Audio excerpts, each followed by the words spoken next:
যুক্তরাষ্ট্রের ভিসা থাকলেই দেশটিতে ইচ্ছে মতো থাকা যাবে এমন ধারণা ভুল বলে জানিয়েছে ইউএস এমবেসি ঢাকা। শনিবার দূতাবাসের ভেরিফাইড ফেসবুক পেজে প্রকাশিত এক বার্তায় বলা হয়, ভিসার মেয়াদ নয় বরং ইমিগ্রেশন কর্মকর্তার নির্ধারিত সময় অনুযায়ী একজন ভ্রমণকারী যুক্তরাষ্ট্রে অবস্থান করতে পারবেন।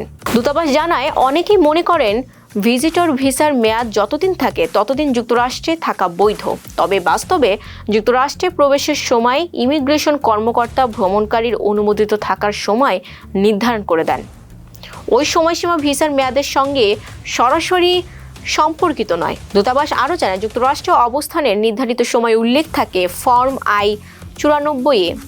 এই ফর্মে থাকা তথ্য অনুযায়ী একজন ভ্রমণকারী কতদিন দেশে থাকতে পারবেন তা নির্ধারিত হয়। ভ্রমণকারীদের সতর্ক করে বলা হয়েছে, নির্ধারিত সময়ের বেশি অবস্থান করলে ভবিষ্যতে ভিসা পেতে জটিলতা তৈরি হতে পারে, এমনকি যুক্তরাষ্ট্রে প্রবেশেরও নিষেধাজ্ঞার মুখে পড়তে হতে পারে।